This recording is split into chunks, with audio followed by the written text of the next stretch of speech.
On radio, we locked and loaded for another episode. Let's make it take history and tape history. Y'all know them call in numbers 929-477-3785. Press 1. Also 708-223-8953. We're gonna get straight into it. The situations are so intense. We in the stage in the game. Ain't got no time for no abstract rapping. Ain't no time for no abstract rapping, y'all. You know what I'm saying? Y'all know what this is.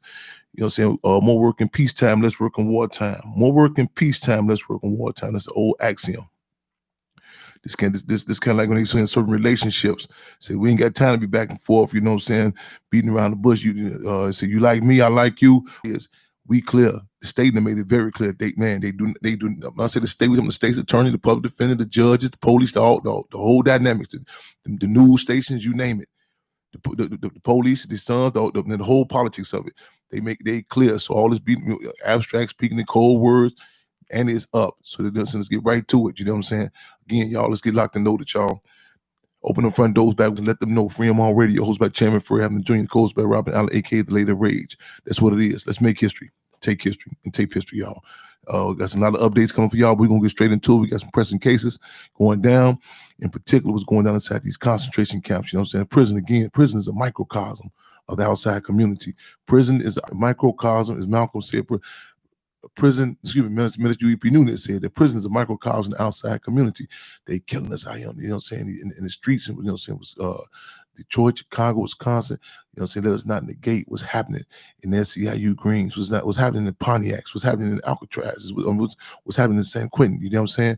This you know what I'm saying, what's been happening, historically happened in Alcatraz, a place where they closed them down, you know what I'm saying, these modern day concentration camps. I think we're gonna get straight in. I think we got some guests on lines. We're gonna go right in. We got guests on deck. Sister Comrade. Brother Chairman. Yes, indeed. Co-host is on the line as well. We have Brother right. S on the line. We also have the mother of Brother Toby as well as his sister. Right on. I don't. Okay, we got our co-host locked and loaded with us, y'all. I want to go. I want to give an introduction. But I don't know how we looking on time, so I'm gonna go straight to it. But I just want to, y'all, Brother Hess, matter of fact, this played a key role, even with us, even coming up with the dynamic of utilizing this, the blog talk radio. You know what I'm saying? And he's been on here a number of times. We've been on the show with him, and I ain't got time to go through his whole resume, y'all. But it's Code Red. It's Code Red. We got the family of Brother Toby, they're gonna give us what camp this was in, the situation, you know what I'm saying, and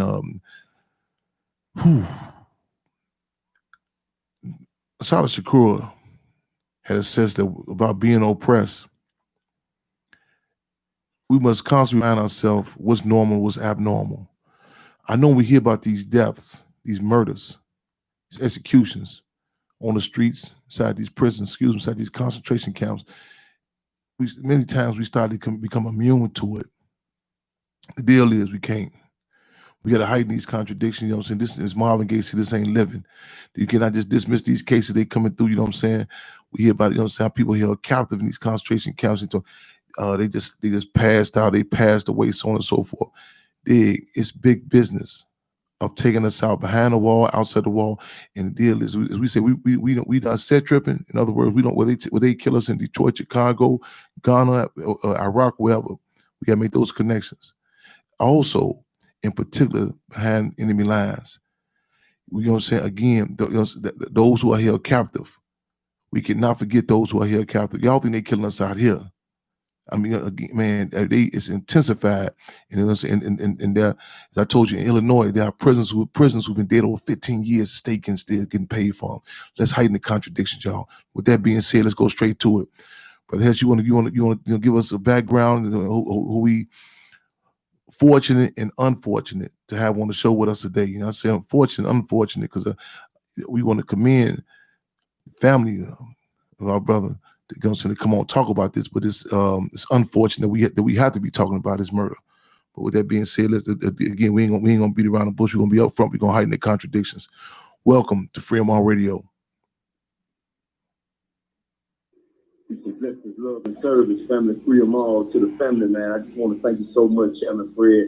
Sister Queen Daphne, man, and the whole family, you know, the Black Panther Cubs and the Black Panther Party, man. You know, it's been a while, man, since I've been on, but I've been working hard to understand these people's laws and understand how their system works, what it's designed to do, how they are crippling us, you know, through ineffective fiscal counsel, and basically placing us in a situation where we can't defend ourselves in the court of law.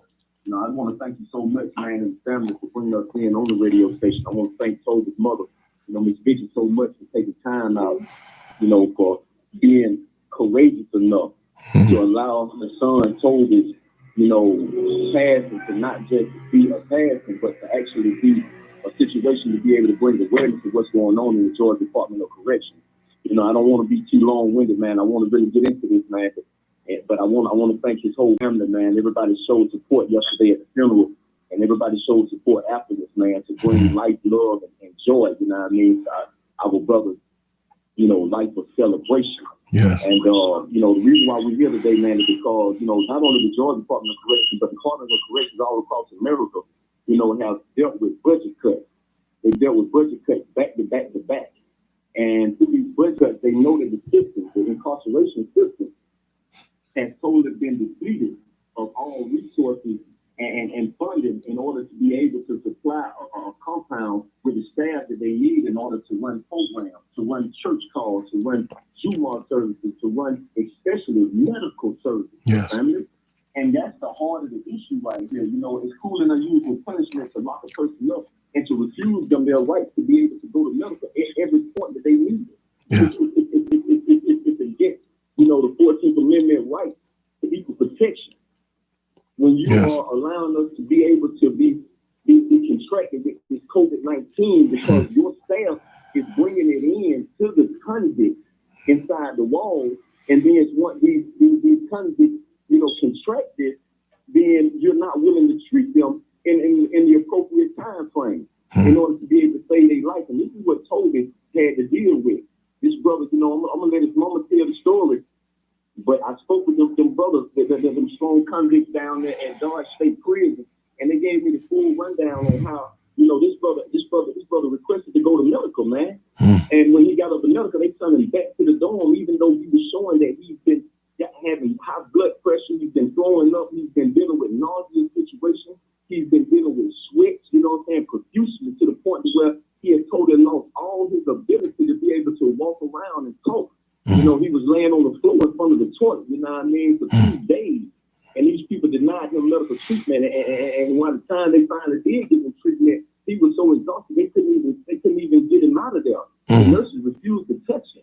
You know what I mean? And so it required the convicts to actually pick him up and show compassion and try to treat him, you know what I'm saying, and revive him, you know what I'm saying, and take him up to medical. You know, this is wrong, man. Yes, indeed. And when you ain't got no staff, when you don't have a medical facility inside of a 24-hour, 1,500-man prison from 6 p.m. when they go home all the way to 8 a.m. in the morning, that's 14 hours of men being left to basically just die, to suffer. And so this is what we're talking about. I mean, we're talking about a system that has been depleted of all its funding, and so they don't have the money to pay medical. They don't have the money to pay staff, security, and things like that to be able to treat these brothers behind the walls. And so family, what we're dealing with is oppression at its greatest level. We ain't seen nothing like this. I spent time behind the wall for 24 years of my life. And I've never seen it in the situation that these brothers are crying out from all over the state of Georgia, pouring in the pop movement, you know what I mean? They cry that their mothers, their daughters, the girlfriends, the wives of these prisoners, they tapping into prisons we care about, PWCA, and they saying, you know, brother, here's what do we do? And I don't know what to tell them, but, you know, tonight when we hear Toby's story, we're going to find out about what Alabama's Department of Corrections did by reaching out to CRIPA. CRIPA is called the Civil Rights of Institutionalized Persons Act. And these institutionalized persons are the convicts that are behind the walls, and Alabama forced them to put phones and ways to be able to reach out to the Department of Justice if the prison system ain't doing what they're supposed to do. Alabama movement was fundamental in doing this, and you know, shout out to Sister Vanessa Sparks, man, and all those that that came together to make that a great movement in Alabama. But we need it in Mississippi, we need it in Illinois, we need it in, man, we need it everywhere, man. Georgia is dying, man. Georgia is dying, family. And a lot of people talk about Wake Forest State prison being because of, some things that were going on that weren't supposed to go on, but they ain't telling you that them brothers booked because, the COVID-19 was hitting such a high rate and nobody was getting medical attention to what boys booked, man. And I'm not saying that everything that they said, was true or untrue, but I'm saying that those people lied to society, to CNN, and made it seem like it was something different than what it is, man. These brothers behind them walls, man, are catching COVID-19, man, more than a little bit. Yeah. We just had a death over at Smith State Prison. We just had death at 5 different state prisons. I mean, we just talking about in the last week or so. And so, with that being said, man, I'm a yield the mic, man, so we can get Mama in here and sister and the brothers that may be calling in from behind those walls in the state of Georgia. Do you have any questions before I close out my mic, Chairman Fred? On the first again, I just want to reiterate our appreciation, our respect for you, not just in regards to this case, the long protracted history of not addressing the conditions, not saying not only in Georgia, just in concentration camps, as you stated, throughout the country. And the deal is that at this time, this stage in the game, where it's blatantly, recognized to all arenas. I mean, I'm getting reports now. They talking about NBA playoffs. They not playing. Sports players walking off the TV set. It's stuff that we've been saying on the ground. The conversation is up, and if it's acknowledged what the police are doing out here in the general community. And man, what's happening behind these walls, And so again, it's unfortunate, but we just want to commend Toby's mother and sister before we bring them on. Because they kill us in so many instances. They take us out and they tell us don't talk about it, don't water it down. So I appreciate you for laying out this, prefacing it, putting this in this in this context. What's been going down. And so so with that being said, we want to open up and we don't want to lose you either. We want you to stay on deck with us. Because I definitely want you to jump in. Give us any insight. We want to know the human character, the human dynamics of this brother too. Because so many instances we look at our brothers and sisters in the community, like they just statistics, they just numbers. But that's the only commend knows. You see, I want to point that out to the people. You stated, the staff won't even touch them. The people. The other prisoners, how they reached out for him. How they reached out for him. And so that contradicts with this propaganda they put out about our people, the prisoners. It's just so much humane and so much humanity there. So I just want to say that.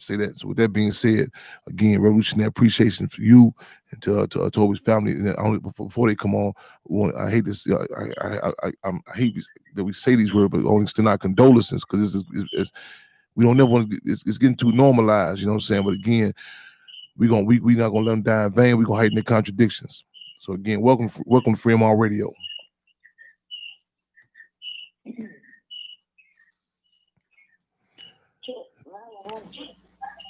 Yeah, the mom and sister, your mics are live.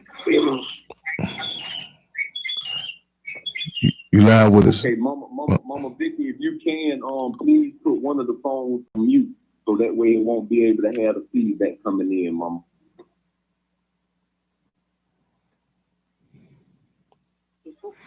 You with us? Hello. You got an echo, Mama Vivian. So you on? I got it on. Okay, we hear you. Okay, this Mama Vivian right here on the phone. This Toby's mother. Yes. Our condolences and welcome to Free MR Radio. I'm Chairman Fred Hampton Jr. We have a co-host on here. Our co-host Robin Allen, also known as Lady of Rage. We got listeners all over the world listening in right now. We extending our condolences. We want it's a climate. We want to tie the case with your son in with the cases. Jacob Blake, and there's cases, there's countless cases all over. So give us the background. Yeah.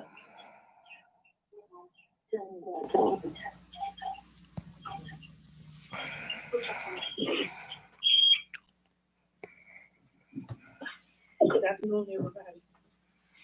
Good afternoon. Good afternoon. Welcome to Frame Already.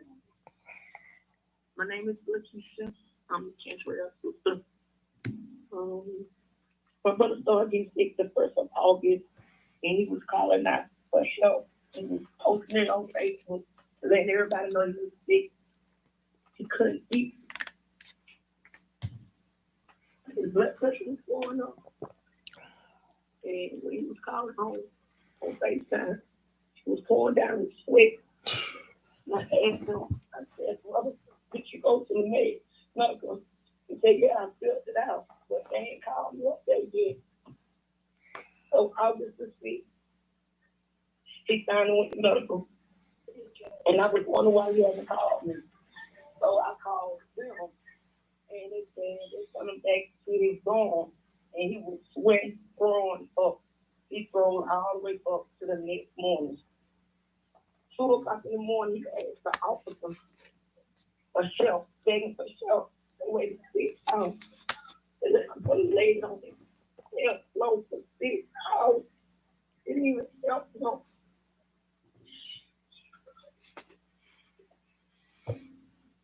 Take your time, sister. We here.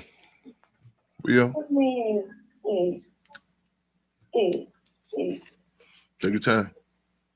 And this the mom that, and the thing about it though, when they transfer my son out of jail, Yeah. they have a decent enough to call me to let me know that he's in the hospital and he was diagnosed with COVID. They didn't even call me. My children had to tell me, we got a call from the bars over the wall. That's how I knew my child was in the hospital. Then I kept trying to call their child and everything. Everybody kept cutting the phones off on me. They would send me somewhere. They said, hold on, but nobody giving no information. I said, please tell me if my son's living. What's going on? Somebody said, well, we can't give y'all that information. But what can they do? Y'all got him in change. Yes. Ain't nothing to do. So you can't tell me my son living or not. Yeah. They wouldn't give us no information on this. And then when they did start to buy the home, we didn't get no kind of medical record with him and tell him how he died. They didn't send no paperwork with my child. He's like, he just out there. Who you got? All alone. You got how old was your son? How old was Toby? How old was your son? 41. How long has he been locked up? 5 years. 5 years. 5 years. How many? This is him and his sister. You got other brothers and sisters. Yeah, they not here. Okay. They not over here. Okay. What else? You have children? Yes, I got another daughter and another son. What about children? You have children? Yes, we have 2 boys. One named Cantrell Jr. One named King Edge. How old are they? My Vivian. How old are they? The young the boy. These two boys is Junior is 7 and King is 6. Have you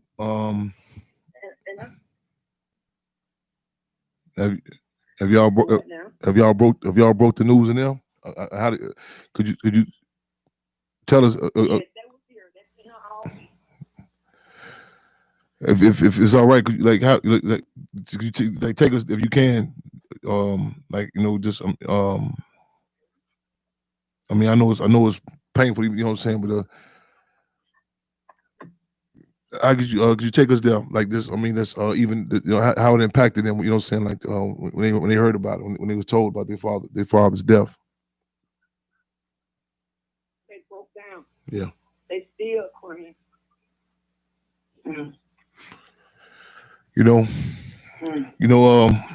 Mama Vivian, what's your daughter's name? What's the sister's name? What's your daughter's name?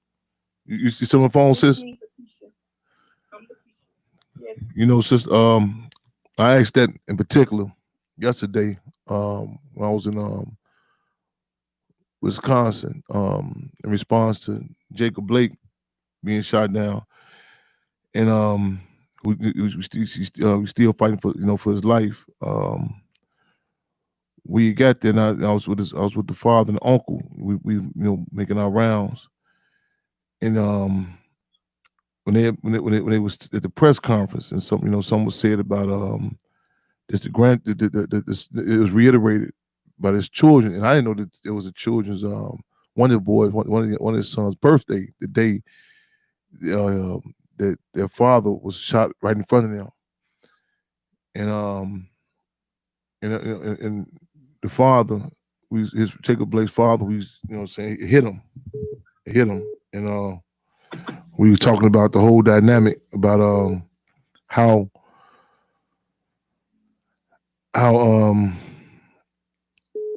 the issues they're going to deal with, in the upcoming future, and I was telling him, I said, we're going to be there for him. I want to offer that out to your family also too. Our contact, and because ain't no way, the impact of that, and they say pain get passed down, but so we make a connection. I don't draw that correlation, because a lot of times people talk about our situations in our community. We say like in a reactionary way. They just throw numbers up there and just say, okay, this person was killed. But the impact of, and how we got to bottle it in, not even acknowledge to talk about it. So I just want to, make that. I just want to draw that correlation. Again, from with them, and also in those particular ages. They talk about puberty and different age ranges. That our pores are open, and I just want to always make that connection. To even the impact for they hitting us and for generations to come. And we want to offer our service out, and whatever we can do to be, to make, the dialogue with them, what have you, and also to put this in a political context. Like I'm real big, like even words and terms. Like when people say, this is somebody went to jail. I said, no, especially when children hear this, I think it's imperative to say, no, they were taken to jail. And people say, my father or mother just left me. No, they were taken, they were kidnapped. And we say words are important. And even his murder, and a lot of times we try to euthanize, especially with children, try to water it down, say, well, but it's important we call it out, because I think we say, children, they they can be subjective. They just they just see their daddy as their daddy, or their mom as their mama. Their mama ain't nobody's daughter or wife, none of that, and they all powerful. And so we want to make sure that his children and all these children, all our children, that this. That we, they can't really sum it up now. That we lay some groundwork. About it was not by his choosing that he ain't there. I choose a lot of people not not there. And I just want to really commend y'all. Cause I know we say the people's pain reflects. The people's pain reflects, and a lot of times they tell us to suffer peacefully, just hold it down. Wait, don't say nothing about it. Wait till the next election come around. Wait till Black History Month come around. Well, we have to talk about this. We have to release it. We have to, while it's hot, we can't, we got to lay it out. We got to make the connection so we can connect with other people going through similar situations. So again, we here. Go ahead. Go ahead. You I say something? Go ahead. No, I'm listening to you. Oh yeah. So I just wanted to lay it out.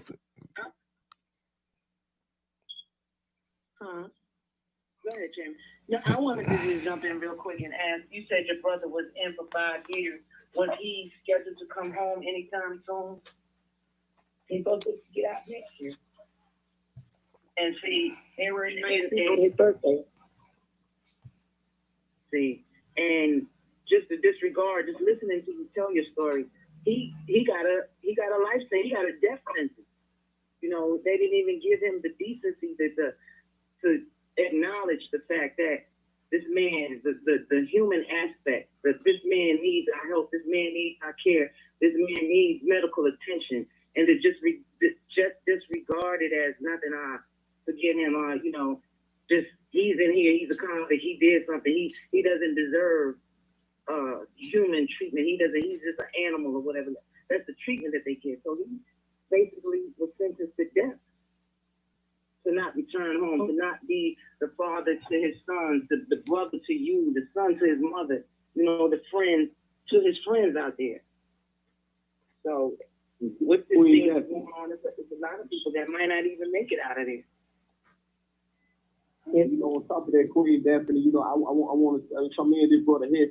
This was the same brother that you, I, and Chairman Fred and all of us in Pop's movement. This was the brother that we worked on back in 2015 when we did the march in Griffin, Georgia, when the brother had went to court because they caught him with a bag of weed, and he went to trial for the bag of weed, and they put a street gang charge on him. And for that bag of weed and the so-called street gang charge, they gave this brother 25 years. 25 years. This man just did 15 years to the dope since he was a teenager, a boy, coming into the penitentiary. He get out. He stayed out about 2 years, and these folks charged this man with a street gang terrorist act and caught him with a little bag of weed, man. And gave this man 25 years. And so we were trying to get up money, man. We worked with Sister Nancy Lockhart. We spoke with people going out and in Atlanta. You know what I'm saying? Big Haroon, brother Big A. I remember. There were so many people that came and yeah, man, they wow. Showed up and showed out for brother Toby. Wow. Yes, sir. Most definitely did, man. I'm glad you put that in context. You know what I'm saying? Because again, the state don't forget. They know your potential individual. Even if we don't know our own respective potential, they know our potential. I'm glad I recall that campaign, and the deal is, you know what I'm saying, this even challenging that. Yeah, I brought back memories with that. I do recall that. Yeah, and like I said, they keep our jackets, they keep our files, and again, they know our potential if we don't know our own potential. So, deal, you know what I'm saying, you got. I was just, I'm correlating. I'm just talking about this case. I'm for a number of reasons, but in particular, correlated to what's happening inside these camps to the outside community. I was, commenting to someone. I said, Brother Jacob Blake, saying, when you come into contact with his father, so his uncle, you can see that you ain't surprised when he was jumping, get out of the car to stop a fight. And then they said, "They don't understand why he walked away from the police." I said, "You see the cloth he cut from, and and a lot of us are clear of the role of the police. So they're not coming to get no cats and no trees. They ain't coming to save us. They wanted a general in their mind, and it's all like, and we have to fight when we talk about these attacks, these murders. I said in regards to the assassination of my father, Chairman Fred Hampton. I say though the state took him in a graphic way, there was blatant. The deal is they attempt to take all of our fathers and all of our mothers, but in one way or another, whether to shoot them down, punk them out, string them up, lock them up, so on and so forth. And the deal is we have to put this in. We have to have these conversations. I'm glad you inserted that that you brought that back. Because a lot of times we can't, saying, like even when they come at us, they don't just they say, well, who is this? Or they say, this is they read off a whole resume. They say, well, this is how this person got to be who they are. This is why we come in. And that's how we have to start this whole dynamic to put it in historical and political context. You know what I'm saying? I mean, they know they study us from the womb to the tomb, and after that, they even our the children they can see the potential in them before. So again, that's that has to be inclusive in the conversation, because they try when you have a system that talks about they can create a certain amount of prisons, and not knowing how many children are going to be going to prison based on the public school records. These are not no psychics. They they're in control of the conditions, and even the insanity. We just hearing that. I mean the amount of time under the auspices of this street gang, would you say it was street gang terroristic act? For some marijuana. Now it sounds absurd. People say, right now it's a time where the emperor has no clothes on. Or people, people, many people can see the contradiction, but look back, you know what I'm saying, historically, the type of propaganda they have given our people to justify locking us up, hitting us with these boatloads of years, you know what I'm saying, and to kill us up one way or another, you know what I'm saying, as our co-hosts just said, this is death sentence that they're giving us. And we have to, again, put this in the context of genocide. And I be saying, well, my case ain't political. I'm just such and such. I'm from the block. I was just doing this and that. The deal is everything is political, and the dynamic of those held captive are political prisoners. And we, you know what I'm saying, we have to, we stress that, we hold firm on that, free them all. Out, you know what I'm saying? Because then listen to Lakeisha, I'm listening to yes, I'm literally having flashbacks of brothers banging on doors inside those camps. You know what I'm saying? And just hearing, cats about to go get outdates, and as we say in the camps, ain't no guaranteed outdate. I'm flashbacking in Stateville, which we call Deathville, when the EPA, the Environmental Protection Agency, had deemed it the water so toxic, you know what I'm saying, we supposed to be, it's supposed to be shut down. And the guards would walk past us. I remember this guard, Barnes in particular, would walk over the gallery with the guns, and they would laugh at us from, and they would, while we drinking the water out the faucet. We had flashbacking on the beatings, you know what I'm saying? Now I'm flashback on the jokes that in Big Muddy River, which we call Big Bloody River, with it was exposed that this one doctor was doing community service for a cocaine case that he had. It was a joke they would make that, you know what I'm saying, if you go over to the healthcare, if you a 6-inch knife stuck in your back, or you had your or you couldn't walk, or your head, or whatever was going on with you, they would say, here, take a Tylenol. It was we can't, we had to laugh and stop from crying. The contradiction was, what was going on. And we know just from the background, what you're telling about our brother, that how it had the intensity that it had to be for him to even try to go to health, to this, the we don't care healthcare. You know what I'm saying?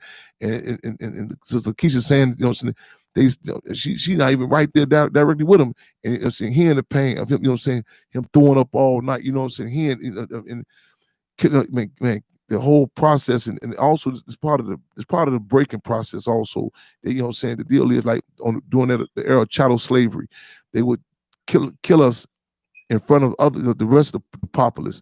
So so the others to say, well, I don't want to be in that situation. I'm just glad that I may be getting beat, but I'm still not. I'm not in that situation. I remember when they had me in North Segregation in Menard. They placed me behind a steel door, and other prisoners would say, well, at least I'm behind the bars. I don't want to be back there with Chairman Fred. But those prisoners who are not broken, who still reach for this brother, you know what I'm saying, in the climate, or the coronavirus, you know what I'm saying, that like everything, crack, everything that capitalism puts down on us, whether it be crack cocaine, whether it be coronavirus, it's not just that of drugs or just disease. It's political. The way, you know what I'm saying, like I tell people, you have a different dynamic with children later on. You'll say, why they don't touch each other, why they don't hug each other? Because we are going to be impacted by this whole climate. And you know what I'm saying, and you look in our community, how we viewed each other during the era of crack, you know what I'm saying, she's just a strawberry, she a dope fiend, and how cold, you know what I'm saying, disconnected, you know what I'm saying, it got us. And so just even that dynamic, the climate, you know what I'm saying, in particular, you know what I'm saying, like to say, well, man, I don't want to even come in contact. And for these forces to say, I'm still going, you know what I'm saying, man, I'm not going to sit here and let this brother die. You know what I'm saying? I just want to commend them. And because the deal is, this system, it not only attempts, and not only is it successful in many cases of killing us physically, but also, as Field Marshal George Jackson has stated, that capitalism does not only affect the economy, but it affects the psychic of the people. So this was just a murder on our brother. It was a murder on a prison populace. It was a murder on his family. It was a murder it was a murder to his sons. You know what I'm saying? The part of the breaking process. You know what I'm saying? Talk about, you know what I'm saying, during the era of chattel slavery, they would do it in a way for generations to come to be punked out. So again, we want to, you know what I'm saying, we want to commend those prisoners. We want to commend those prisoners. We want to embrace his youth. We want to embrace his family. We want to, you know what I'm saying, stay connected with them. And, you know what I'm saying, any question they have, you know what I'm saying, whether we correspondence, and also to put the struggle to put their fathers' legacy, you know what I'm saying, not just that day, but also the case, you know what I'm saying, why, you know, what the state came at them, you know what I'm saying, you know, what they came at them with. The same system that, you know, one day says, you know, dress you up a risky drug kingpin and you hit someone with 25, 50 years. Next day, you know what I'm saying, get CBD and marijuana stores, you know what I'm saying, popping up every damn well. And the same police, the same administration profit enough of it. So that, you know what I'm saying, that's what we got to expose. We're going to make sure we don't put a call out to our listeners, to our callers also. Get some of these administrators, wardens contact. We want to get that we need that posted up. What prison, or what prison was this? Dodge State Prison.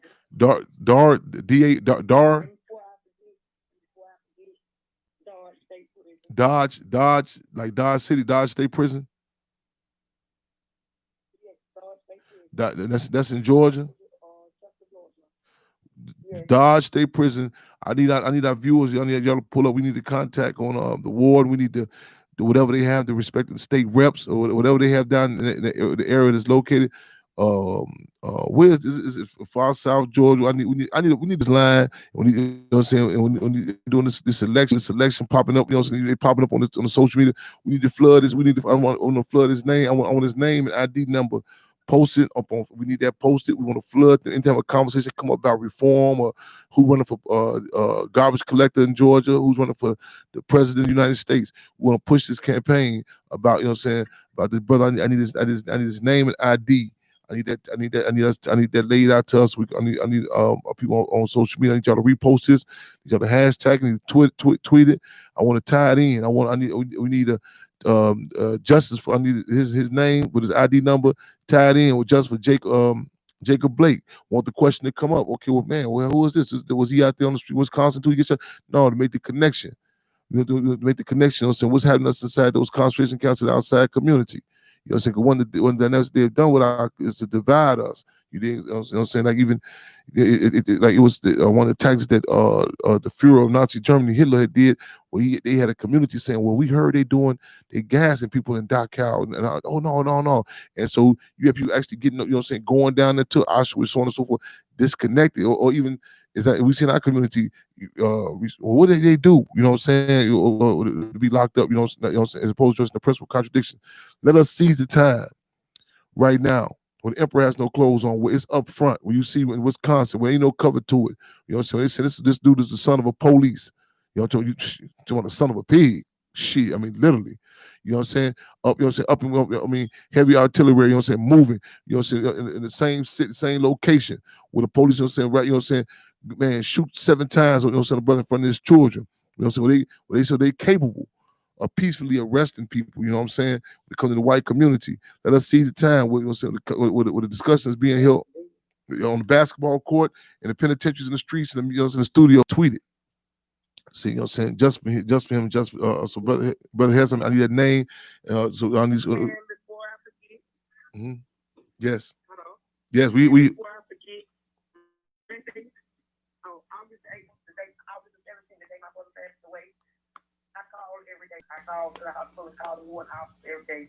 And I was wondering why I haven't got no phone calls for the whole weekend to tell me how my brother's been doing. So when I called Monday at 4 o'clock, the ward finally called me back after like 4:30. And I said, well, call and see how my brother doing today. Cantrell doing today. He said, oh, Cantrell died 45 minutes ago. Why you didn't call it? That's all I want to know. Yeah. This is the type of honesty that we're talking about, family. You know what I'm saying? This is the type of cruel and unusual punishment. And it's not just going on with the convicts inside the walls of the Georgia Penitentiary. You know, it's being bled over into their own family members and loved ones. You dig where I'm coming from? Yeah. Like, this ain't something that just happened, you know what I'm saying, to the convicts. And I just want to give a shout out to Susan Spark Burns on tonight, man. This sister right here, man, they have no voice. Y'all can check it out on Facebook. It's a group. They have no voice. And this sister Susan Spark Burns, man, I want to read something that the sister wrote, you know, on behalf of, you know, Brother Toby passing away, and us starting a group called Prisoners' Lives Matter Too. She said, my takeaway is this. She said, Brother Head, she said, Georgia Department of Corrections break the law every single day in many ways. The most important thing is likely the lives lost due to the brutality and difference and outright cruelty, and the insanely poor judgment shown in the actions and omissions of the Georgia Department of Corrections staff.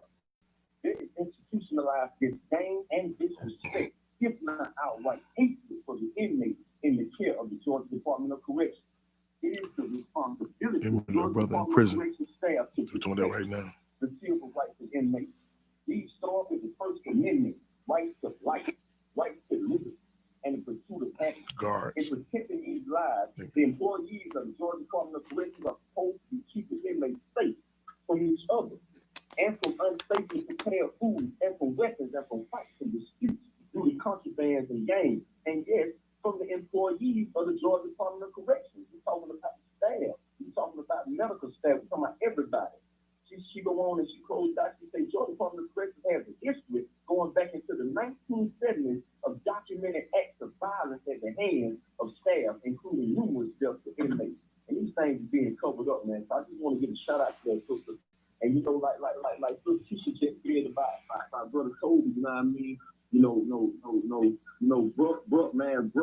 Bro did everything that he was supposed to do. And I want to say this on behalf of Mama Pitcher. You know, these folks ain't even did an autopsy on our brother. You know what I'm coming from? Yeah. These folks ain't even took time to allow, you know what I'm saying, us as his family to know that the true cause of death and what happened the last 3 days of his life. You know what I'm saying? She was denied and neglected by the staff at that hospital to even be able to get updates on her baby, to go see her baby in his last days. How can you take a mama away from being able to go see her baby in his last hours? You know what I'm saying? That's the type of heartlessness, you know what I'm saying? So, you know, I just want to point to you, Shelly Fred, you know what I'm saying? And your Queen, the Lady of Rage, you know what I mean? And Queen Jackson, the man, for what y'all putting on tonight. Because, you know what I'm saying? Even though I know we're about to celebrate, you know what I'm saying, your father and Shelly Fred Hampton, you know what I mean? And everything that he gave you in his life, you know what I'm saying? And how he died to protect you and your mama, you know what I'm saying? And man, you know, this ain't big, man. This ain't bigger than me, no Brown, baby. You know where I'm coming from? So, man, let me be quiet before I get too hot, man. I love y'all. Man. Peace and blessing. Peace and blessing, love and service. We love you. Fremont, Brother Chairman. Fremont wants to come around. And you have another call on the line as well, 678-994. Come on in with us. Welcome to Fremont Radio. 678, welcome to Fremont Radio. Are you there? We can hear you. Okay, how you doing? I was calling back to the brother Toby. Also, I got a friend. He's in that same dorm. That was diagnosed like that. They haven't gave anyone any treatment. They ain't testing no one in the dorm. Over like 200 to 300 inmates on the one dorm checking on those inmates. Man, I think if you call, you say 3 or 4 people, huh?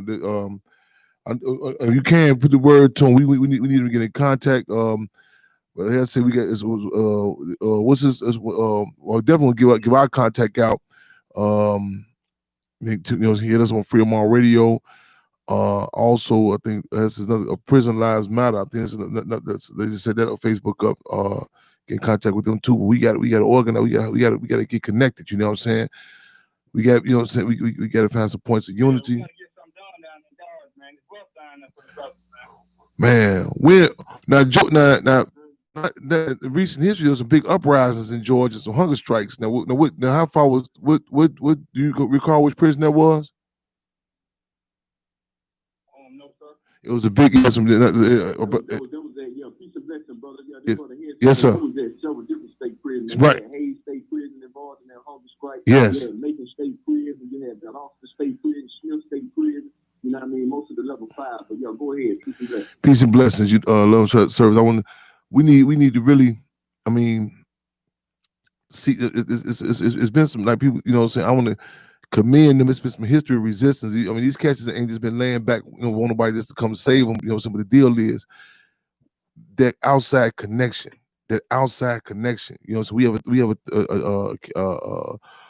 a campaign. We have the Black Panther Party clubs have the one prisoner, one contact. We have to do it in a proactive type of way. I'm not talking about that you get to a certain age. Everyone has again some particular contact with some prisoner. I'm not talking about I need to know this or it's my guy, I'm talking about we have to put this in context of war. Again, in context of war.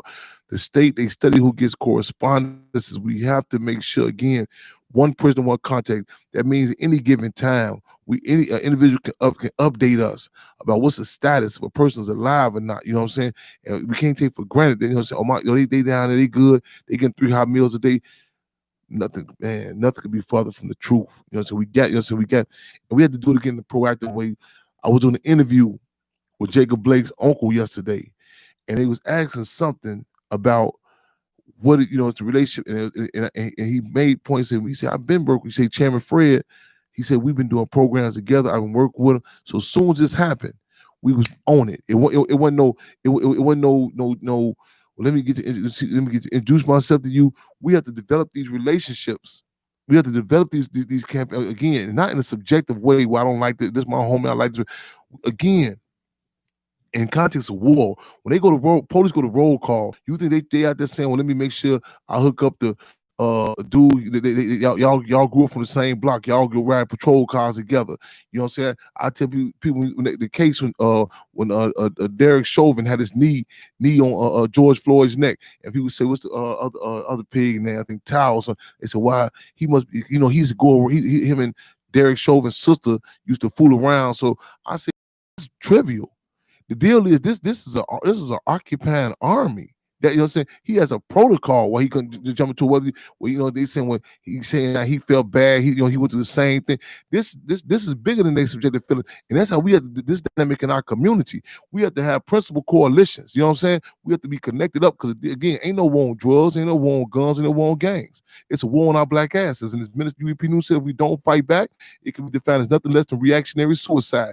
You know, so we have to put this in a context of war. It was a few weeks ago, I mean, somebody had devalued the role of former Lieutenant John Burge is like this bad police. No, this has to be put in, again, the coronavirus, chemical biological warfare. We talking about the police and occupying army, gentrification, land. This is the context that we have to have these discussions in. You see, you see when they come, they grab this white, when they grab a white, this dude with the gun with it. It's a question of, man, protocols, so on and so forth. Our communities, those who are held captive. When we say terms like where they at, they held behind enemy lines.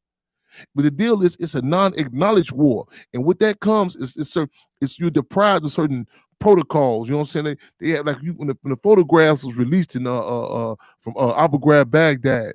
Now, mind you, the police, the guards had released them pictures. Now they were taking to the prisoners stripped naked. They was placing dogs on by their genitals. And they making jokes about them. You know what I'm saying? And it was a violation of Geneva Convention. Geneva Convention rule. They had rules. Say, hold on. This is a prisoner. This is how you supposed like when you at war. You know what I'm saying? You look at them different old army shows like Hogan's Heroes and stuff. You say, man, you look at different shows about Vietnam. Well, how there are rules that you must treat prisoners of war. We not getting that. We have to put this in context again. These are political prisoners. We have to put this in context. You know what I'm saying? What's their bond? Or they have a ransom. So at least some code, some decorum, you know what I'm saying, of a front. That, you know what I'm saying, some human decency. If they, as I said before, if the state just simply said, okay, we're gonna at least we can't give you we can't give you the Geneva Convention prisoner rules. We can treat you with the same respect we have with the Humane Society. In other words, the pet care, there's a certain rules. You go say, wait a minute, this dog cannot be inside this cage so long. Well, this dog has to eat this. These are Humane Society. If not, you're gonna have repercussions from the PETA, the different organizations. Well, wait a minute, the community. So that would be a revolutionary leap if they just say, okay, we're going to apply these rules. You know, so we can't give y'all a prisoner, just the Humane Society rules. And similar to that during the era of chattel slavery. You know what I'm saying? You two different slave owners get into us. Hey man, what happened to my horse? Man, I get upset with you, Master Johnson. I want to knock the horse up. Oh, man, you messed up, Jack. Man, we got to go to court. Man, might do something to you. what happened? What about them $2 and them 3 winches we trade? Oh man, I want to trade them for some furniture and some new desk.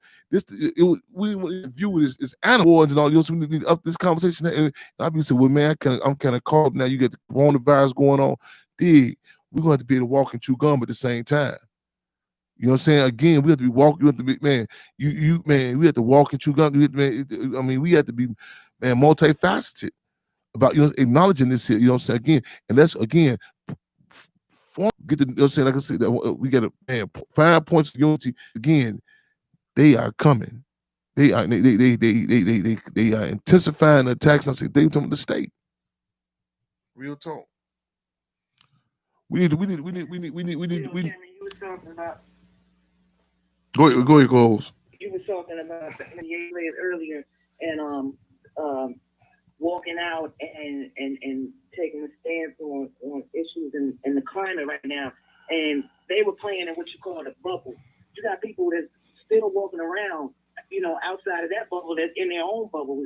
So many people in a bubble that can't even see the can't make the connection, can't see what was wrong. Well, he should have Jacob Blake should have stopped. Why didn't he stop? And he didn't stop, so I guess he deserved to get shot 7 times in his back in front of his kids. Those kids, they were saying that he is paralyzed. Whether it's permanent or not remains to be seen. But the paralysis that our communities go through by seeing something like that, those 3 kids that sat there and experienced that, just seeing their father shot, seeing the smell of blood, the blood probably was splattered on them, the close proximity to the shotgun, the gun going off, bow. They're probably paralyzed with fear, paralyzed with the thought of, they're like going outside. What is going to happen to me? And that's what's going on in our communities. The paralysis that we are struck with, the fear that we are struck with, the trauma. Post-traumatic stress. The girl that was jumping up and down. I don't know if that was their mother or whoever she was. She was there. She experienced that live and direct. The guy who filmed it said he can't even sleep. So it's so many ways that we are affected by this, the trauma of it all. But like I said, it's people still walking around in a bubble that can't even relate or don't even want to see it because they're in their bubble. Yes, indeed, and we have to come and the deal. Let me interject with this before I respond. We need people. We need call-ins. We need We need letter writing campaigns. We need some people need to be known. Some people's names need to be known. People need to be. We need their names need to be as popular as unpopular as infamous. You know what I'm saying? People can repeat certain rap lyrics. We need people. Dodge State Prison, like Dodge State Prison, 2971 Old Bethel Church Road, Chester, Georgia. We need that. We need to call in. You know what I'm saying? From the people calling their concern. You know, we need our international listener audience. We need people. You know what I'm saying? That's the San Denis is working on our Deputy Chairman Franco's case. We need their correspondence. We need to find that. We need to call down to 478-358-7200. 478-358-7200. We need to call down in regards to Warden Tommy Bowen. You know what I'm saying? I need our brother's name and prison number also. I need that, y'all. Brother Hess, you might have to help me on. Can you repeat that address one more time, Tim? We need that at. 2971. Okay, I moved it up 1 second. Where you go? 2971 Old Bethel Church Road, Chester, Georgia, 30413. You know what I'm saying? I need his name also, and when his name posted, Toby, aka I need the name posted. Much love and respect to all. Yes. Cantrell. Okay, hold on. So, viewers, listeners. I need y'all to when you say that, I need y'all to. Cantrell, we ready? Cantrell Edge, 890. Cantrell Edge. One more time with that number. Yes. The- 890 890 498. 498. Yes. I need that number. I need that justice for Cantrell Edge, and that number again. I need us justice for them all. Need to put out there. And the deal is, right on, revolutionary appreciation. The deal is, yes, there are those who gonna go to the graveyard. You know what I'm saying, with their hands over their eyes, their ears, and their mouth. You know what I'm saying. But the deal is, we got as Chairman Fred, so we have to move fast. We have to move organized. You know, we got to continue to organize. And as Chairman, and I'll be saying, well, this person don't know. It comes to a point where the rubber meets the road. It comes to a point where Chairman, as Chairman Mao Zedong, it says, "Blood to the horse's brow, woe to those who can't swim." Blood to the horse's brow, woe to those who can't swim. Our brother Hesse just made mention that. You know what I'm saying. This is upcoming on the birthday of Chairman Fred Hampton, August 30th, 1948. The deal is, I didn't have the fortune, you know, sit down and, you know, dialogue with him, but I study him intensely. And I feel and I relate to Chairman Fred with look for a climate. See, on the birthday where the contradictions are being heightened. He would have an issue with the climate of a class peace when, you know, what the deal is with they, you know, they killing us, and moms is the word. That we understand that a climate where, you know what I'm saying, with the lines of demarcation, as Minister UP News said, the lines of demarcation are being drawn. And deal is, this ain't new. We ain't knew this. We ain't knew this. We grew to this. They've been getting down on us, but you know what I'm saying, we in the stage in the game where we hiding the contradictions. We, you know what I'm saying, we in the stage in the game where, all this side tracking about, well, the first thing come to your mind is you trying to figure out what gang this person in, or what, you know what I'm saying, was this person a registered voter, or, you know what I'm saying, up front.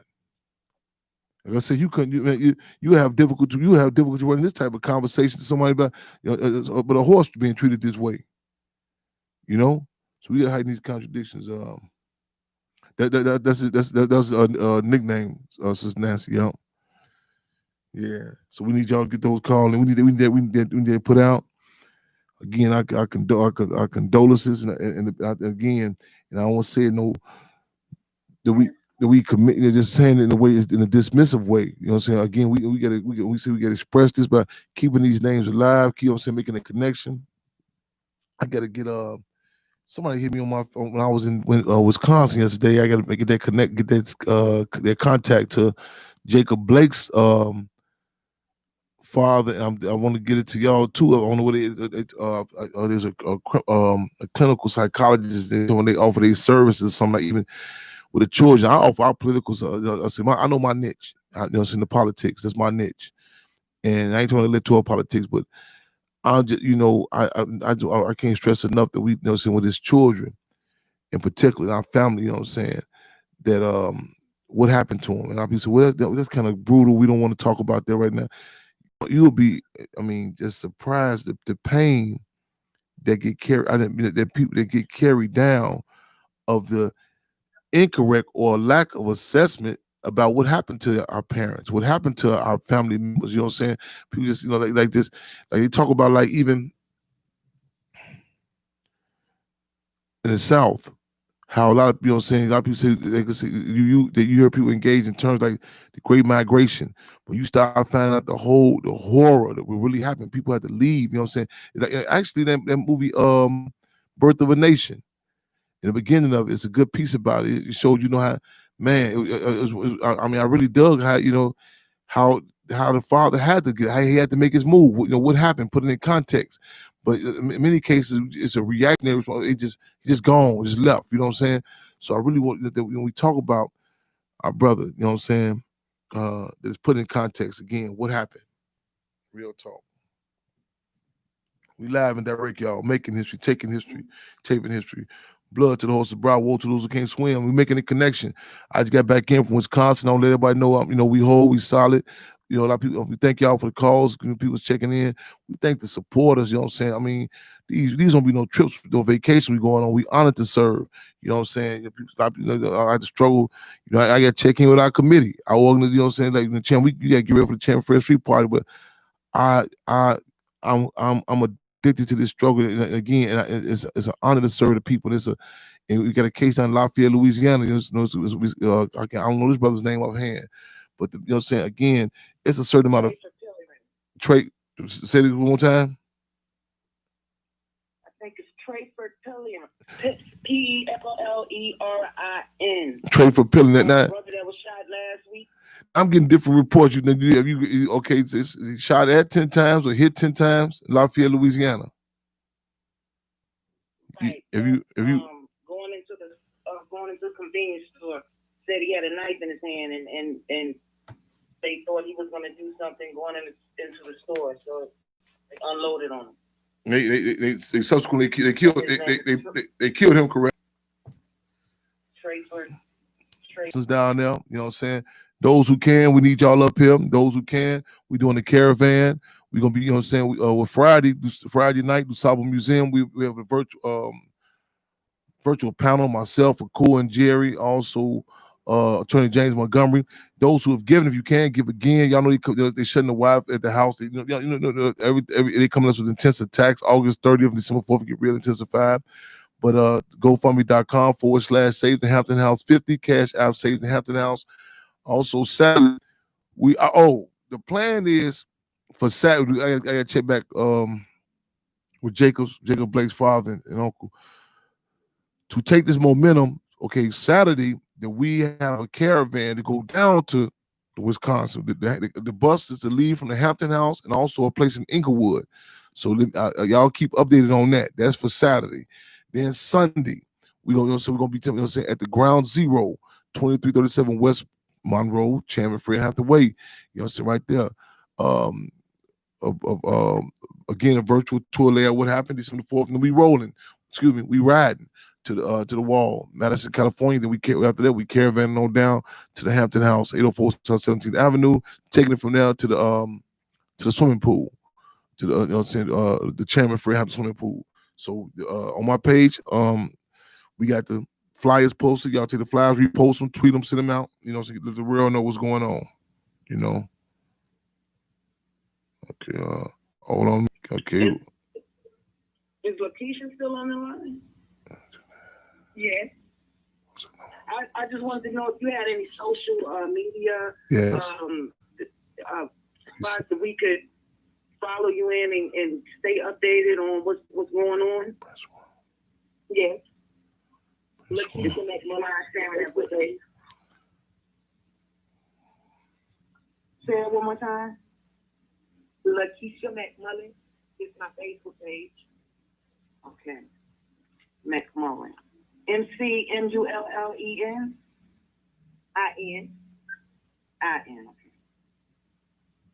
Facebook. Got it. Yeah, we can stay updated, follow you on your social media, and you can keep us posted like that as well. Right on. Yes, indeed. Okay, Kara Cole said the father finna call in too. Right on. Fremont, Brother Chairman. What up, my brother? Fremont, we live and direct. What else? Welcome, call. Thank you. Fremont, what else, sir? 956. Hello. Welcome to Fremont Radio. Can you guys hear me? We hear you loud and clear. Yeah, welcome. Yeah, welcome. Yeah. Good to see you, sir. Fremont. My name is I'm Apostle Nikki Gaylord IV. I was just listening to everything. I am appalled about all the shootings and everything that's been going on. I see the news. It comes on my phone every morning when I wake up at 4 o'clock in the morning, and I'm just meditating and waiting for the sun to rise. I see the news. And I've been talking to prisoners out here in California. I live in Hemet, California.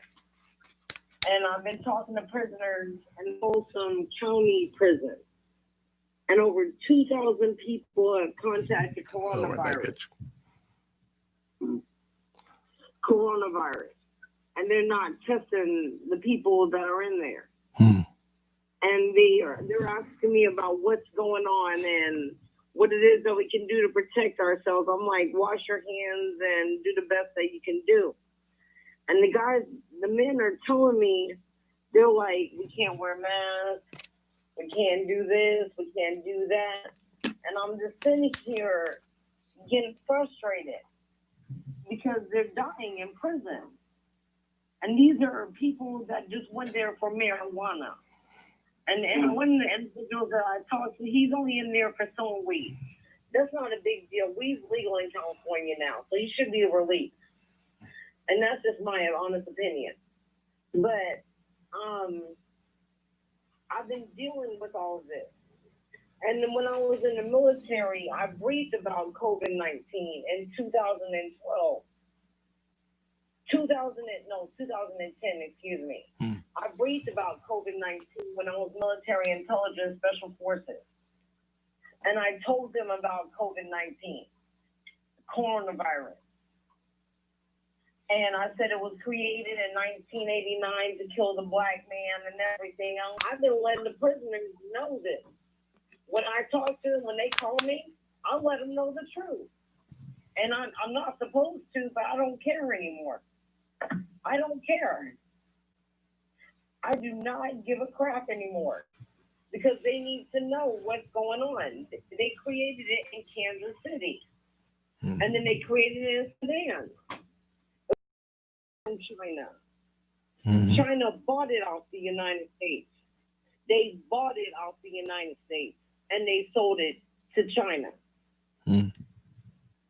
And so that's all it is that I had to say, because I'm getting irritated right now because 2,000 people in a Folsom prison have contracted COVID-19, and it's only going to get worse. And these men, all they did was sold weed. It's just weed. Who cares? It's legal. Yeah. Let them out. You know, it's keep calling in, keep tuning in. There's some campaigns been going on right here too in Chicago, in the infamous Cook County jail. So we want to connect it to what's happening. You know, like his brother Frank Chapman has even said about Cook County jail. It's a death trap, and you know, those of us who have been unfortunate to be there before the pandemic, that we seen, you know what I'm saying? Again, how we, they've been knocking us up before this, you know what I'm saying? The deal is, so with this is the coronavirus. It's capitalism. We say capitalism on steroids. So again, we need those on the outside. We need, I can reiterate this enough. We need those on the outside who have the information, because the Black Panther Party say information is raw material for new ideas. We need the information, we need the connection, because the deal is there's so many courageous forces, men and women. There are so many courageous, you know what I'm saying? They got some of our best and our brightest held captive in these concentration camps, and not just the adults. I mean these juvenile detention centers and you name it. And you know what I'm saying? But again, if they are limited on how they, what they can do. So we need that one prisoner, one contact. We need that one prisoner. So we need, again, we need people to let them be our marching orders for the night. We need those call-ins. We need those the contact. Everyone should have, you know what I'm saying? One prisoner, one contact, y'all. Real talk. Jacksonville, okay. Yes, sir. Okay, man. Down in Florida. And this, man, our position that this whole, man, hit all us with it. This, you know what I'm saying, this form of chemical biological warfare, and they probably got something they can, maybe sitting dormant. They can flip a light, and you know what I'm saying, and or flip an app on our cell phone. You know what I'm saying, knock us down when they want to. You know what I'm saying? I don't put nothing past these jokers. You know, man, real talk. And we got, we got to call it for what it is. I know it could be demoralizing, just, you know what I'm saying, just hearing about this here. But on the other end, it's inspiring that we talking about it. It's and we're not talking about in the abstract defeatism type of way. Like, oh yeah, this blah blah blah, or don't say. The questions are being called, So again, I want to commend the community, commend the families. You know what I'm saying? Because and don't take it as a foregone conclusion. Everybody talks about the oppression. You know what I'm saying? That's so much misinformation that comes out here. Real talk. Yes, sir. Illinois and Jacksonville pen. Yes, sir. Freedom on, Brother Taylor. Freedom on. Oh, I'm sorry. No, go ahead. Is the call on? Bring the call in. We had Deputy Field Marshal Gio on the line. Then he dropped. I'll bring him on if he comes back on. Freedom on. Freedom on. Farmville, Virginia, and these have been reported to have coronavirus. 93%. Now, this is a small town.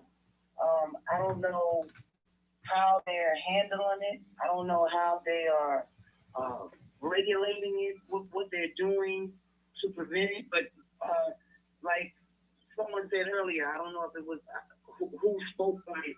How are these people getting this? If they cannot go anywhere, how is it being? What are they being?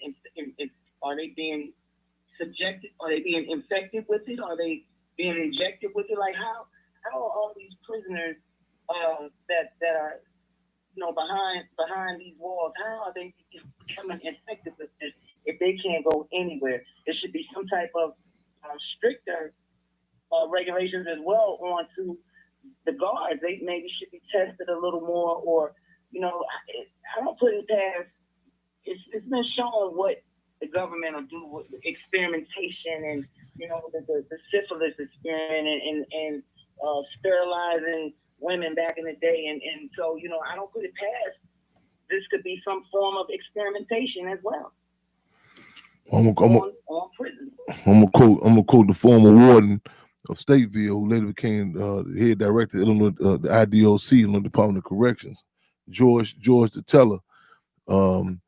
They right after they had shut Stateville down, and they had shut Stateville down after the release of the footage of Richard Speck. Y'all Google him too, Richard Speck, who had an infamous case on these 4 nurses, University of Chicago, and it was some video footage of Richard Speck with all the cocaine in Stateville, and they were shutting the camps down, and they had did this big raid in the unit, and they put all the drugs. They had big scales and tons. I mean, stuff that cats couldn't it outweigh what they had on the streets. And George the Teller say, ain't nobody bringing this in their ass. This coming here, some, what I'm saying. So the dynamic of this, this whole dynamic was sneaking this in on some mistakes. The jail, the prison population, it's a captive audience. Again, it's a captive audience. It's a controlled environment. You even how the prison is set up. You can look at it when you fly, you look. You look at the lanes of the city. You like, wow. You say, wow.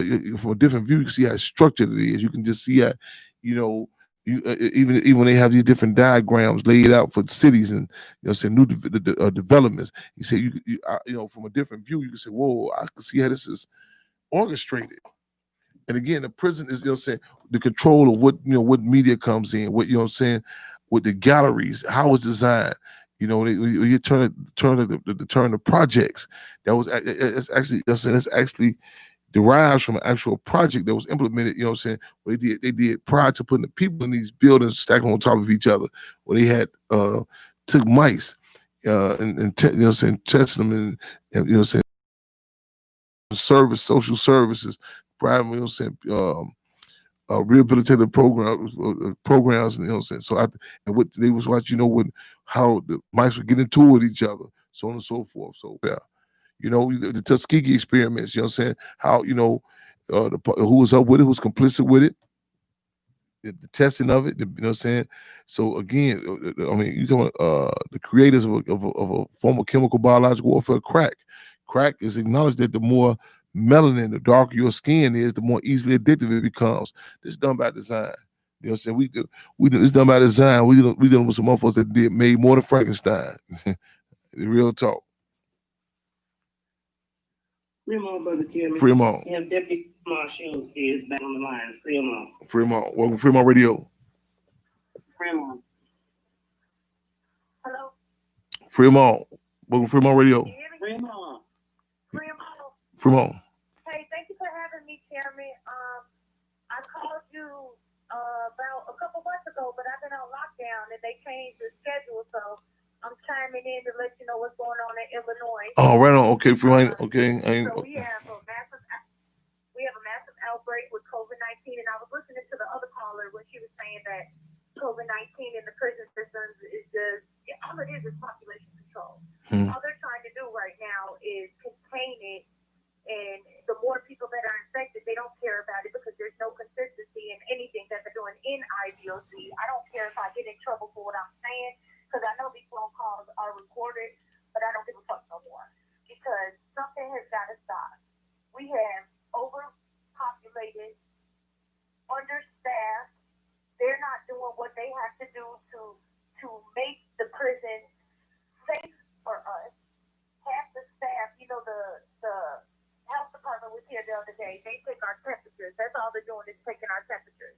Now you got a couple of houses on the other end of the camp, and they are coming up with 60, 70 cases here and there. So they're locking those houses down, but the state can't afford to feed us on lockdown. So they don't put us on lockdown because the governor, our great Governor Pritzker, is not doing anything to help us get out of prison because they want to keep us here. For those, listen. What do you mean? Why you say the state can afford? They can't afford to feed you on lockdown. For those who are outside, give us a little more insight on that. They barely feed us now. But what? Okay, when you say They barely feed us when we go to town. So I want like okay, because that would be that's more when the prison on lockdown. That now you have the guards have to do some actual work, correct? As opposed to most cases when you're like when it's not on lockdown status, the prisoners are the laundry, doing the food, the cooking. The other prisoners are doing. It's like not only self-sustaining, but they're able to profit off of the work that the prisoners are doing, and the guards just did that for the control. But the dynamic about the prison being on lockdown, that call it's kind of eerie. In our, like it was a big struggle between the slave catchers. They's like, well, do we pack the ships more and get more slaves over here? They're going to die from disease, or do we pack it looser?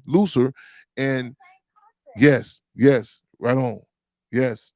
the same thing that you were just saying, how they built the project and then how they're building the jail system. Yes. They have certain areas in Chicago where you have upper class, you have middle class, and then you have the poor and the underprivileged areas that don't get the proper funding. So in the schools, when the kids grow up, they don't have the proper education, so then they grow up to be in prison. So it's the prison to school pipeline. Yes, indeed. It's the same thing. It's all about money. That's all it's about.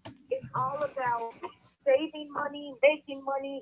You know how much money the prison, my one prison would make off of commissary alone? 2,000 inmates, everybody shopping $100. Where is that prison benefit? Where's the benefit fund? Where's the inmate benefit fund going? Right. Because we have holes in our ceilings, we have mold and asbestos, we have rats, we don't have washers and dryers. We have been washing our shit on our hands. And what water? And I'm asking what water. I'm having flashbacks of we washing it in buckets. Yeah. And we bringing it out. Yeah. Clothes. Yes. We'll send it to institutional laundry, but that's once a week. You know what I'm saying? Like, yeah. The state cannot afford to feed us. They cannot afford to house us. So now here's my question. There's a lady for the Illinois prison locked up before 1970. 1978. Locked up before parole was taken away in Illinois. Yes. So one of those C numbers is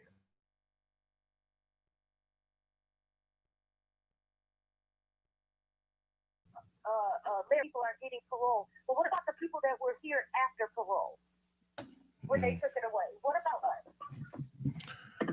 They need to implement parole back to Illinois. That goes back to the bill that I told you about the last time I talked to you was 3233. That's parole for all. What's the status of that bill now? But the legislation is stalled.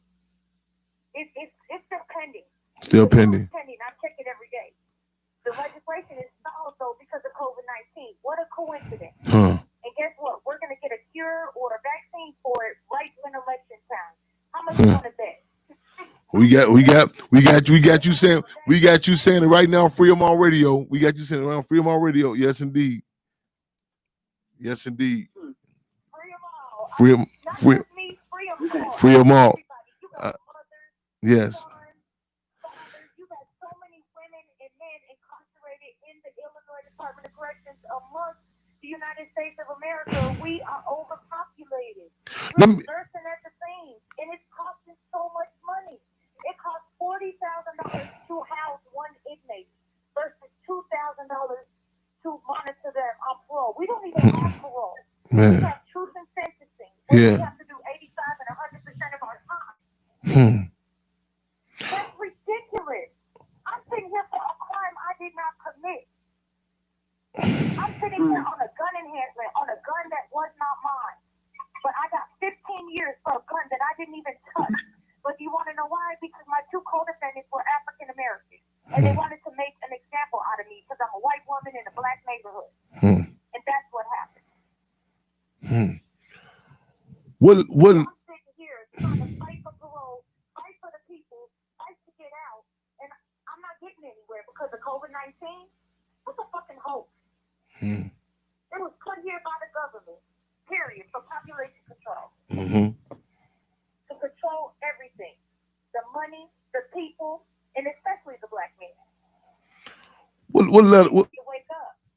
go ahead. Who they vote for. What letter are they currently at with in regards like on intake when prisoners come in? Like, you know, they have. I know it was up to R or something last.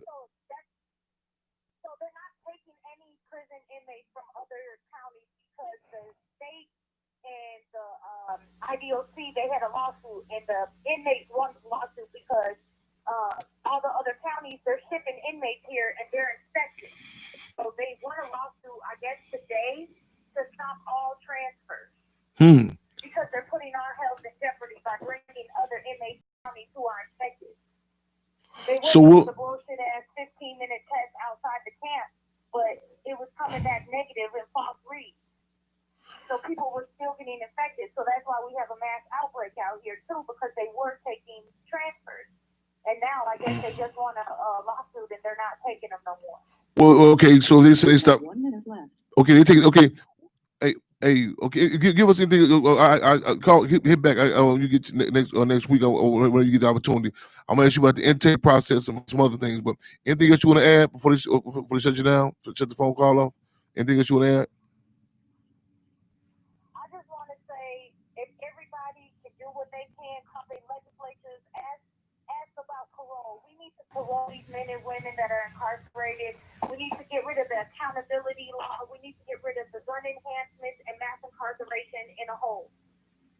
We are overcrowded and we are bursting at the seams. We want to go home. Right on. I'll try to call it next week. We don't free them all.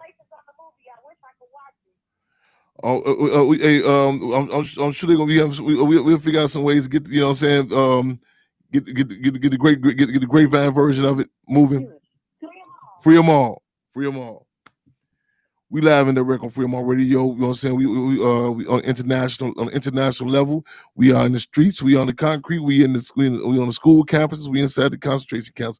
We are moving and grooving to our Free 'em All Radio. Y'all making history, taking history, and taping history. Y'all live in the wreck. Y'all. We took you through the Georgia State concentration camps, to the Illinois State concentration camps, back to Wisconsin, in the spirit of internationalism. Let the clarion call of freedom all be heard. Real talk, y'all. Let's get locked and loaded for another episode. Again, we come up on what will be the 72nd year, 72nd birthday. Chairman Fred will be 72 years old this Sunday. 72 years old. Real talk. 72 years old. We gonna have a funeral procession, an ongoing funeral procession for Chairman Fred. So, you know what I'm saying? I'm talking about the whole thing, the stickers, all that.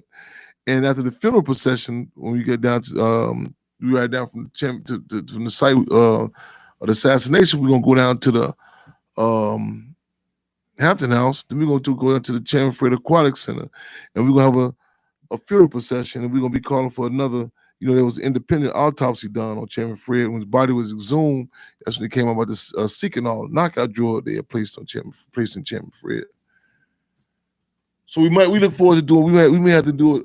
We look forward to another autopsy, and I'm sure our find is going to be that Chairman Fred lives. Yes, he does. Yes. That's going to be the findings. I'm sure it's going to be the findings. Real talk, y'all. Y'all come on for yourself and be involved in making history, taking history, taping history. That's what it is, y'all. And you Next week also, Chairman, will be coming up on the 15th anniversary of Hurricane America, aka Hurricane Katrina. Oh, next year, yeah. It was 15 years. Yes, indeed. Matter of fact, I gotta check. I think I just heard. Hold on. I got a text. I think it's got to have a heads up down there now. Something going on with Texas. Yeah. A hurricane was supposed to be headed that way. I think there's two of them. I think it was Laura and Marco. Oh. But I think they dissipated. I think they missed it. Okay. It dissipated. Okay. Check the call in. Yes, check the call ins. I think check the line. I think we have some more callers in queue. I want to give a clenched fist out by giving too many details out also to the propaganda moves that we're in the process of doing right now. I don't give out too much. We do some in regards to updating the wall. Also, y'all make sure y'all get y'all Panther blue, Panther colors on deck for August 30th. The black and light Panther blue be on deck again. August 30th. Again, Sunday, August 30th. So that's on a Sunday. Let me show them. We gave the background by Friday. Y'all can tune in virtually. The panel, myself, and Jerry, Attorney James Montgomery. Saturday, I will be updating. We will be updating y'all. We're looking forward to hitting the bus go back down to Wisconsin, Kenosha, Wisconsin, and we're gonna see where we at. Okay, right on. We at okay. We're gonna be at the Ground Zero at 12 o'clock noon. That's right. At 2337 West Monroe / Chairman Fred Hampton Way. Then we head to the wall, Madison, California. Then head to the Hampton House. Then we're going to the Chairman Fred Hampton Aquatic Center. So it's gonna be a 4-day Sunday, y'all. 4 day. It's make history, take history, and tape history. That's what it is. Real talk. Yes, indeed. If you remember going back down to what is it, Daddy? So, Freeman, there's a caller in queue, Sister Ray. Caller 708-646. Welcome, Fremont Radio.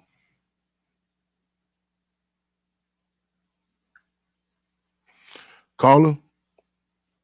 Fremont Radio. 708-646.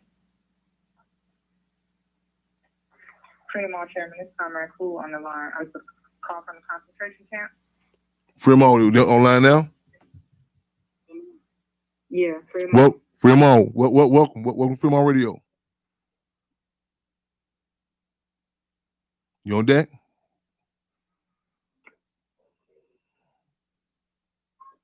Fremont, they must have hung up. Or they didn't pull the stunt with them. Okay, Yeah, it's on here. Okay, whenever they come back on, just bring them straight in. All right. Okay, we on. If they can still hear, y'all call y'all. Whenever we get those who are held captive, we in particular we have policies here. You know, saying members of the Black Panther Party. I'm not to sound subjective when members of the Black Panther Party call in. Y'all, we clear the airways, and those who are held captive. Again, we appreciate y'all. Those we bring y'all we bring y'all in. Again, we know what's out here. We dealing with in the outside communities, intensified, it's magnified inside those camps. And we have a vehicle, venue, apparatus. You know what I'm saying? Again, we know our position is it's embarrassing being oppressed. It is embarrassing being oppressed. But the deal is in all humbleness, we are honored to serve the people, and we want to make that connection. So again, this is our apparatus. So again, feel free, and you know what I'm saying, again, the call in, as we say, cub in, and so we can make those connections. You know what I'm saying? Because again, 9 times out of 10, better yet, 10 times out of 10, whatever contradictions that you just saying, going through, you know what I'm saying, dealing with now. Once we heighten it, put it in political context, believe me, it's some other forces, you know, somewhat similar, and we do it in a dignified way of fighting back. So again, whenever you get the opportunity, we appreciate y'all call. Even if we talking, we know. Again, I just said might have cut them off, and we know that in war, that's so we have to view this. That's a major move to disconnect communication. Those again, so they'll say hell captain. So again, y'all, free them all. Keep y'all heads up, eyes on the fist clench. Understand love and respect. You know what I'm saying? Again, for was it my mama Valerie, Sister Lakeisha, to the family members of the people, you know what I'm saying, Brother Hess, and those who are held captive. Again, you know what I'm saying, to call in, you know what I'm saying, and acknowledge, you know what I'm saying, acknowledge the contradictions, because we bombarding a whole bunch, we're going against a lot of propaganda that tells us everything is cool, everything is beautiful there, you know what I'm saying, so on and so forth. And we had to lay this out. And we feel fortunate to have those directly who are held captive to come and let us know. That's what it is, y'all. Okay, we get a heads up. They say Texas and Louisiana. It's a opposed touchdown tomorrow, Category 4. Would you say, co-host? You say about the hurricane? You heard about that? Well, I don't know if there's another one. Hurricane Laura and Hurricane Marco. One of them dissipated. So okay, what they saying? The other one double back. Yeah, they say heads up. Yeah, heads one on tomorrow. Yes, indeed. Okay, y'all, we need to support. Make sure y'all touch down to GoFundMe.com/Save the Hampton House 50. Also, Cash App Save the Hampton House. Also, we be doing cleanup duty on, so we moving. You know, so whatever system you can drop cleaning supplies off. You know what I'm saying, at the Hampton House. So we get stuff tightened up over there. We getting ready for the Chairman Fred Street party. And when we say party, we're not talking about the party and a lot of people, and the system, a lot of people think we talking about. We gonna do we talking about hiding the contradictions. You know what I'm saying? I mean, Chairman Fred will have no other way. You know what I'm saying? So again, this is we're gonna talk about these cases. We're gonna be talking about these attacks. You know what I'm saying? How we can mobilize on it. Real talk, y'all. Free them all. I'm sorry, Sister Barbara. My bad. That's all right. Go ahead. We have caller Q, caller 262-234. Free them all. Free them all. Welcome to Fremont Radio. Free them all. Free them all. This is Joseph. Free them all. What's that, Joseph? Yes, it is. Joseph Coles. Good to hear your voice. I'm getting off work late, brother, so I definitely want to make this call because I told you I was going to do it. For the people that don't know who I am Joseph Coles, the father of Miss Kieva Coles.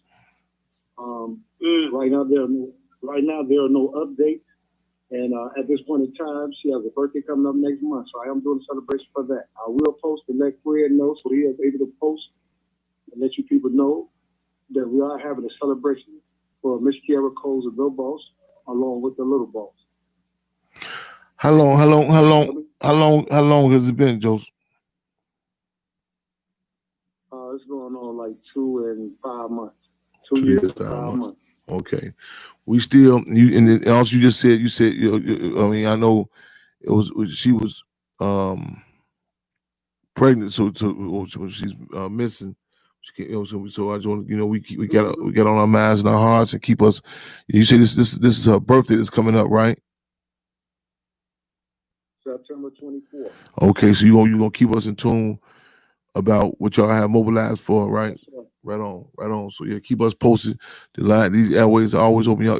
Y'all, many people familiar. Y'all heard about the case. She sister on 81st. She came up, Miss 81st. Vincent, was it? Came missing from 81st and King Drive. King Drive. Came missing October the 2nd. October the 2nd. 2018. Yeah. And she worked. Y'all probably heard she worked for the post office, but this is her father on line with us. He been online a few different times with us. Like, saying, always welcome to come back anytime, anywhere. Joe, keep us posted, man. As always, saying, your daughter, your family on our minds and hearts. Saying. So we still stand firm with that position. Find Kira Coles, find them all. Saying. Real talk. Okay. Right on. I really appreciate it. I just don't speak on Kira Coles. That's my daughter. I'll bring her to the forefront. But I also speak on the people that don't have a voice at this point in time. There's a lot of parents out there that scared to come forward to speak up for their kids. I'm not one of them. I will speak up for them too. Like I said, I'll speak up and keep the forefront out there. I want to keep Kira Cole's name out there. I also keep along the other people's names that are out there that don't have a voice or no one wish to speak on their behalf. I'll do that. Right on. All lives matter. It's just not lives. It's all lives matter. Yeah. The senseless shootings the police keep doing, and we keep allowing it to happen. It only cause more frustration and anger within us. But as we strive and struggle every day, let this be in the forefront of your mind. You could be next. The person studying you could be next. What the people really, really need to realize is that we need to sit together as a person, a people, a community. Without the community, there's no people. You feel what I'm saying? Because they got to have somewhere to go. Mm-hmm. And if we keep allowing them to come back into our neighborhood to disrupt us, disrupt our community, we lose it. The white folks come right along, stand right on our neck on top of some more guys. You know what I'm saying? Mm-hmm. So, lead to everyone out there, keep y'all head up. Awareness is a must because it can happen to you. All lives matter. Remember that. All lives matter. It ain't just no black, white, purple, green, orange. We all matter.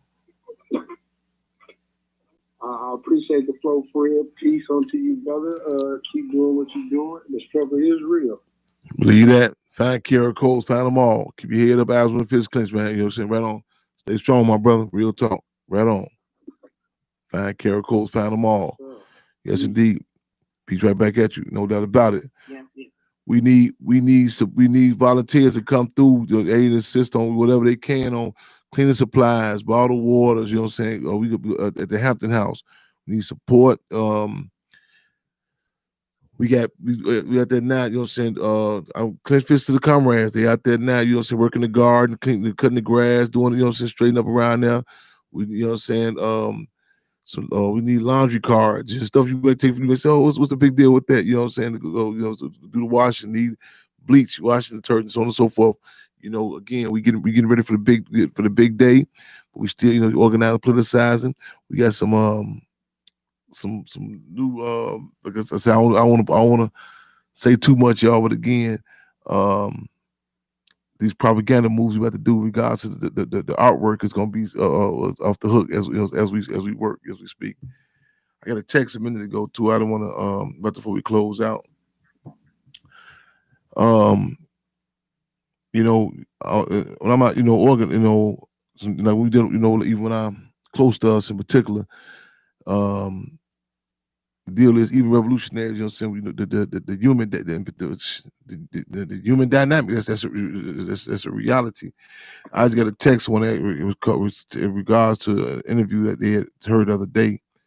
When it was issue about me being late on the interview, and I mentioned I was just coming from the hospital with a Cool and Jerry, mother comrade, dealing with this recuperating, and then with the radiation in regards to this surgery, removing the cancer, and you may, and I touch and go on certain things, like, how some people say, like, in the athletic field, they playing basketball, they try to keep their head in the game, and so you may see me kind of go over to somebody again. We, on this battlefield, so we get cuts, and and I try to, stay focused on, on it. On this, this is my not therapy. This is my way to struggle. Like, keeping it, keeping this objective and keep it moving. This is, I guess, my best way of, dealing with a lot of contradictions. And we, but saying all to say, keep Mother Comrade, and so many others, y'all minds and hearts. These are intense. Mm-hmm. These are intense times. Say even this climate, it's capitalism on steroids, and when you hear about, in this, we're not at a stage in the game where we can deal with discussions of our health, relationships, and nothing on our own terms. Again, we're not at that stage in the game, so, like, people, I'm saying to say, like, people, like, something, a luxury of not being colonized is, even your relationships, with how the impact of our health, what we can eat, what we can eat, what we can't eat, the chemical biological warfare that impacts us, how we can deal with it. All this has to be inclusive in our conversation. But in the meantime, between time, we're gonna work it out, so we're gonna continue to struggle. You know what I'm saying? And we not we clear we can walk and chew gum at the same time. And at the same time, we would not dismiss the human, the human factor of this, saying? Because I say this is a struggle in which we have to engage in some cold situation, but we refuse to become a cold people.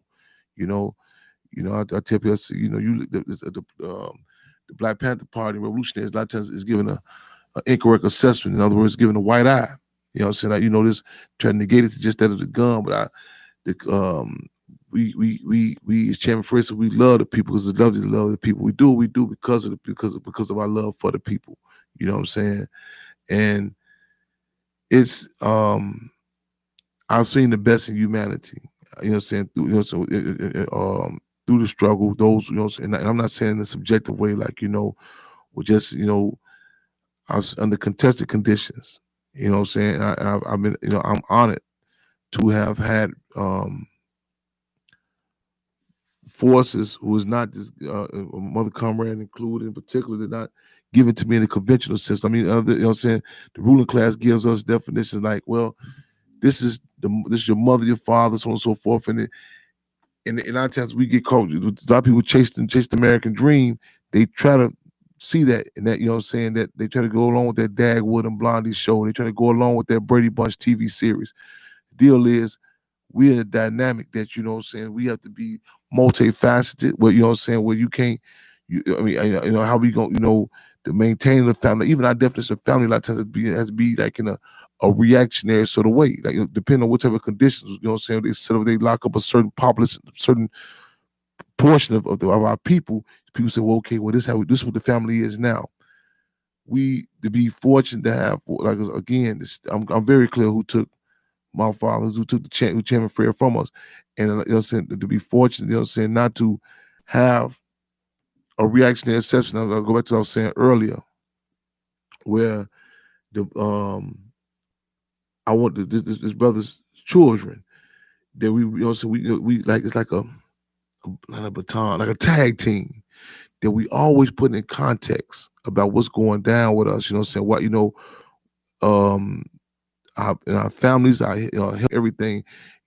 Put, and not in a reactionary way. Not we can't, with the stakes say, okay, this is this. And you get caught in this closeted definition. So again, keep Mother Comrade in your mind, your heart. You know what I'm saying? Revolutionary love, respect to the people. As Chairman Fred said, it's lovely to serve. It's lovely to serve the people, y'all. Real talk. So I'll move right along. I don't want to touch no nerves, y'all. We good. Okay. I see. Y'all tune in August. Y'all make sure y'all don't take August 30th. You know what I'm saying? And this, let me say this. Don't the politics is like garlic. It's like garlic.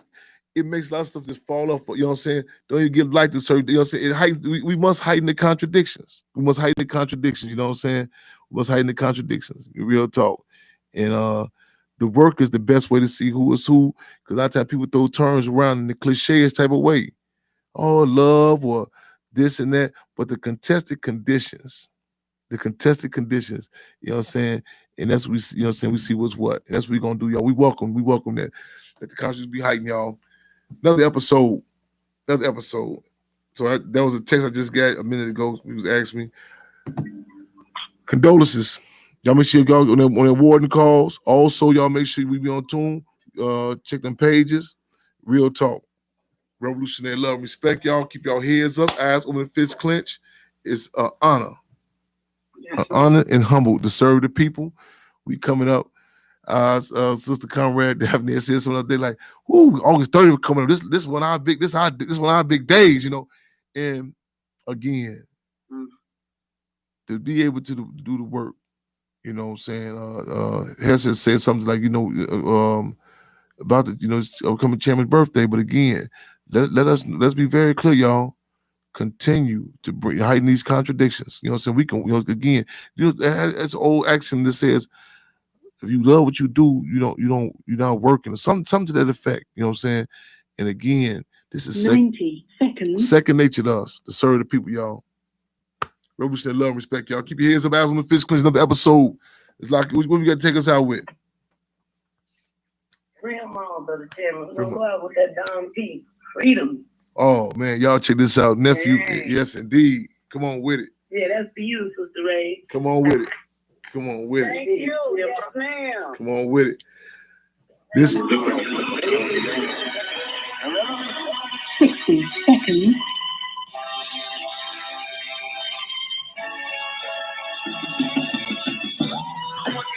Ouch. Free them all. Yes, sir. Ouch. Y'all see, man. Right on. On this Persian Jake, man. It's my nephew Don P. Just get out.